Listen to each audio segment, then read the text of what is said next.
got to fight this guy. Oh, you got injured in camp. You lose to that guy too. Now you're set back when you could have been a champion. Yeah. You know, there's a lot of like weirdness going on with possibilities and, you know, just luck, bad luck, and good luck. Bad luck and good luck. Timing, I think, is a big thing. How is something like this allowed to happen? How is Jake Paul allowed to fight Gervonta Davis? It's completely unfair. It is completely just, I can't say the word that I want to say because I don't want to get canceled. And then going out there and taking on a guy that is maybe 92 pounds heavier, that is at least 65 pounds heavier than you. That is called one thing. That's called being a bully. Joe Rogan blasts Jake Paul for setting up a fight with Gervonta Tank Davis, despite the massive size difference. He explains that weight classes exist to protect fighters, and ignoring them puts people in danger. Rogan says Jake seems more interested in hyping the event than respecting fairness in boxing. The worry is that Jake's much bigger body and power could seriously hurt Tank, making the fight both unsafe and unnecessary. Sure, but no time limit within the weight class. Yeah, that'd be sweet. That would be pretty wild. Yeah, that'd be pretty crazy. Because you know, like two guys are facing off each other, like, and they know, like, there's no rescue every 5 minutes. Yeah, and you go into it knowing you're either getting knocked down or submitted, or you're doing that to the other person. Michael Bisping is also critical of Jake Paul's choice to fight Tank Davis. With such an extreme weight gap, he points out that Jake is preparing to face someone nearly 100 pounds lighter, which breaks the balance that boxing depends on. Bisping reminds fans that the planned fight with Mike Tyson already raised eyebrows, since Tyson is 58 and retired. Now, adding Tank into the mix only makes the situation worse. To him, this fight isn't about real competition. It looks like Jake is stacking the odds in his favor, risking Tank's safety and chasing personal gain. One thing, that's called being a bully. It was bad enough when he fought Mike Tyson, a man that was 58 years old, and he was walking around like, I just beat the baddest man on the planet. I just destroyed Mike Tyson and went out there and I beat him, and him and his brother are all celebrating and like that. It's like, dude, what are you doing? What don't you understand about this? If you want respect from your peers, if you want everyone on the planet to look at you and take you seriously and give you credit as a boxer, you have to take on challenges that are real. You have to go up against someone that keeps you up at night, against someone that gets you out of bed in the morning to go for a run because the fear of them beating you down is real.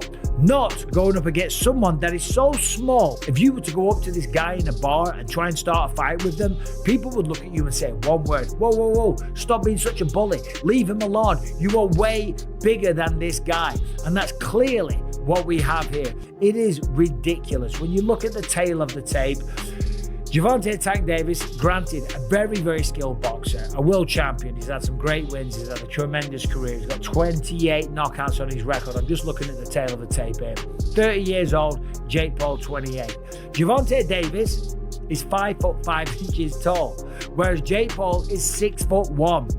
I would never dream on picking on a guy that is 5'5" tall. Granted, there's some tough guys out there that are 5'5", okay? They're smaller guys, you know, but for 5'5", they'll pack a good punch. Typically, they're mixed martial artists or boxers, yeah. Teddy Ellis reacts to the face-off between Jake Paul and Tank Davis by emphasizing the huge size difference. He jokes that Tank would need a ladder just to touch Jake's chin.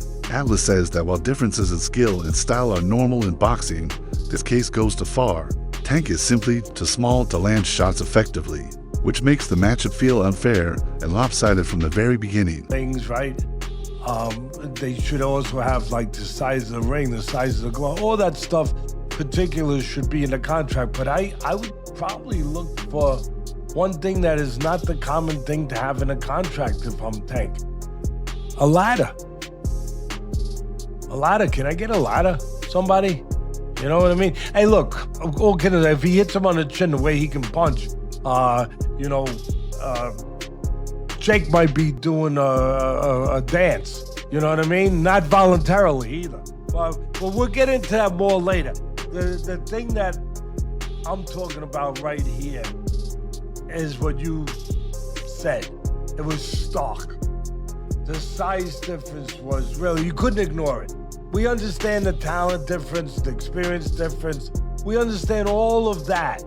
But the size, the pure, and we understand small guys can beat big guys. We just saw Crawford do it to Canelo, but you know, a little different. The size difference was, I mean, it was eye-catching, jaw-dropping, and it made me think. And I'm gonna ask Richie, our man here who's doing all the taping, who does such a marvelous job.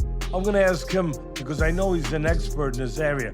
But it reminded me of one of the Rocky movies where they had the face, where they did the wrestling thing with Rocky and Hulk Hogan, AKA Thunder Lips. It was Thunder Lips back then. Joe Rogan also notes that Jake Paul's moves are more about showmanship than real competition. He explains that these unusual matchups are designed to pull in casual fans and spark curiosity. For Rogan, the betting hype and flashy storylines around these fights aren't about sporting merit there, about grabbing headlines. He believes Jake knows exactly how to stay in the spotlight by using boxing as a stage, even when the fights themselves don't make much sense. Problem. That makes it a problem. My opinion is, I just want to say, in case someone calls me into court, I'm a fucking idiot and I don't know nothing. And don't take my advice. I love the Saudis. Don't take my opinion. I love the Israeli government. I love everybody. That had nothing to do with them. That was Jake Paul promoting it. You know, it's just like, but doesn't bother me. There's compromising the sport, and that's like bad. It's just like if I bet on it, it watching bothers the fuck out of me. Watching it with people who are so in on it, and then also man, the sports betting apps, they introduced like chat apps in them in Australia. So it's like they're trying to take the place of social media companies where you go together and you meet your friend. Like betting should be exciting enough without having a weird. They're just trying to draw you in. thing. They're just trying to make money, right? So they're trying to draw you in any way they can. Leonard Ellerb gives more context about Tank Davis, saying he wasn't in the right frame of mind to fight Lamont Roach. Tank was dealing with personal struggles and didn't want the added stress at the time. That lack of drive is why the fight never happened, despite fans expecting it. According to Ellerb, Tank was prioritizing his personal well-being over proving himself in the ring, and stepping away from Roach helped him avoid unnecessary pressure. Ellerby said, to tell you the truth, Gervonta Davis couldn't get up for Lamont Roach. And what does that mean? It means that he could not get inspired, that he was not motivated to fight Lamont Roach, that his mind was not in a place where it was like, yeah, okay, let's get it, and he was going to war with Lamont Roach. He was going through the motions with Lamont Roach during the training camp and could never really get himself motivated to really give the best of himself against Lamont Roach, and that probably affected him during training and during the fight. And that is something that can happen, especially if you really look back on what happened with the Lamont Roach fight and all of the ups and downs about that fight being made. Because first, if you recall, he wasn't supposed to be fighting Lamont Roach.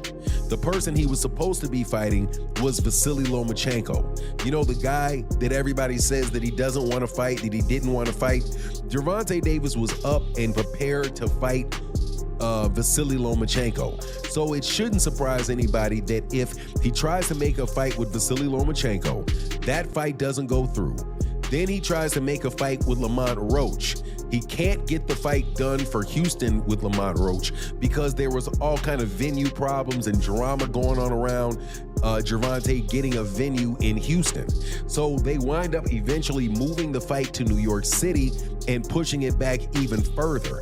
So not only is it a fight where he didn't just jump out of from his last fight that he had and jump into a fight with Lamont Roach, he got held up. And then also during that period of time, he had to spend some time in jail for a parole violation after I believe that might have been after the Lamont Roach fight. Reports suggest that Gervonta Tank Davis is planning to retire after his fight with Jake Paul. Insiders say this choice isn't about chasing more belts or cementing his legacy, but about locking in financial security.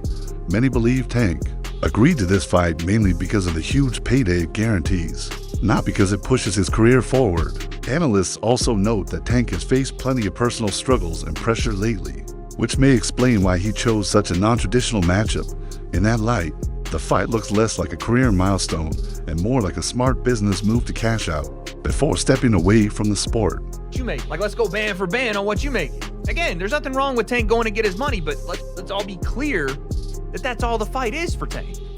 He's telling you without telling you that He's fighting Jake just because he's getting $40 million. So when we talk about boxing being dead, Tank has to line up at the front of the line. I can't blame him, but don't throw around, oh, boxing's dead and people switch sides and all of that. You chose not to be great. That's it. You chose not to be great. Stuff like that, choices like that will kill boxing, for sure. On a competitive level, it won't kill it on a business level. On a business level, until people run out of interest in these kind of matchups, it'll do well. On a competitive level, choosing not to fight the best will kill the sport. So maybe it's better if people like Tank aren't in the sport. And I don't even say that because I want that to be the case. I think Tank is ridiculously talented, but you can't want a fighter to fight more than what they want to. You can't. Tank fans or Tank people that like Tank and think he's one of the best, you can't want it for him. And then Shakur came back with, that's how I know you soft. I can't even go back and forth with you, soft ass. You rather pop to me on social media than get in that fire and get embarrassed. I get it. Peace and blessings upon you, cuz. He says, the people got your chest out so bad. You talking like you a killer, forgetting that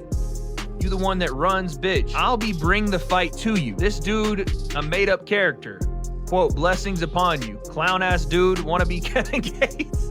Oh my goodness. I mean, here's the thing though. You can't say that stuff about Shakur if you're not willing to fight him. This is the point I think that we're gonna come to today, is that Tank can say all this stuff he wants, but if you're not willing to fight Shakur, then none of it means anything anymore. Even if you believe that Tank is gonna knock him out, even if you believe that Shakur's a runner, or that he's not in the trenches, or he's not a boxer that's willing to bring the fight, or whatever, none of it matters. You're talking from the sideline because you won't fight. Daniel Cormier has voiced strong doubts about how this fight even came together. To him, the whole setup feels flawed from the start. He recalls the press conference where even Tank seemed unsure what weight class the bout would be in. For Cormier, that's not a small detail, it's a red flag in a sport where weight divisions are key for safety and fairness. He also stresses the obvious size gap, saying Jake Paul is simply too big for Tank, making the matchup unsafe. Cormier openly questions how such a mismatched fight ever got approved. In his eyes, it shows how boxing is sacrificing standards and fighter safety just to put on a spectacle. Jake Paul. Yesterday they had their first press conference. One of the most recognizable things is Jake Paul is huge compared to Gervonta Davis. And two, Gervonta Davis don't even know what weight they fighting, D. Maximum weight of 195 pounds for this exhibition. The fight will be contested over 10 3-minute rounds. I said it was 190. The fight is 195 pounds, Tank, as you know. DC, I watched this, and we have our priorities way misplaced when we're talking about boxing. Like, everybody's complaining about this Ali act and all. Like, how is something like this allowed to happen? How is Jake Paul allowed to fight Gervonta Davis? It's completely unfair. It is completely I can't say the word that I want to say because I don't want to get canceled, but this fight should not be happening. And the press conference was embarrassing. Gervonta Davis should not have a mic in front of him. It was absolutely embarrassing watching this thing. Why, D? Just the fact that, like, every time when Jake Paul would say something to Gervonta Davis, he didn't know how to answer it. He was comparing himself to like P. Diddy at moments, and I was like, oh my God, get a mic away from this guy. This fight shouldn't be happening. And then he didn't even know what weight they were fighting. Like, I thought it was bad, 195. That was the craziest thing. That was the thing that stood out to me the most. Was that when they go, the rehydration limit or something is 195. And he goes, wait, I thought it was 190. Tank Davis has reflected on his journey, admitting that becoming a boxing legend was never his main dream. His goal was to escape hardship and earn enough money to build a better future. Boxing was his way out of tough circumstances, but not something he chased for fame or titles. From the start, his focus has been financial security and stability, not championship glory. This mindset helps explain the choices he makes now, including taking a fight that looks more like business than legacy building. And while he's fighting YouTube sensation turned professional boxer Jake Paul, who has 12 wins, 1 loss, no draws, 7 wins by way of knockout, opposed to fighting against the likes of his peers who are well accomplished and superstars in their own right, but legacy fights like Shakur Stevenson, like Teofimo Lopez, like Devin Haney, why he's not interested in those fights. And he gets real, right?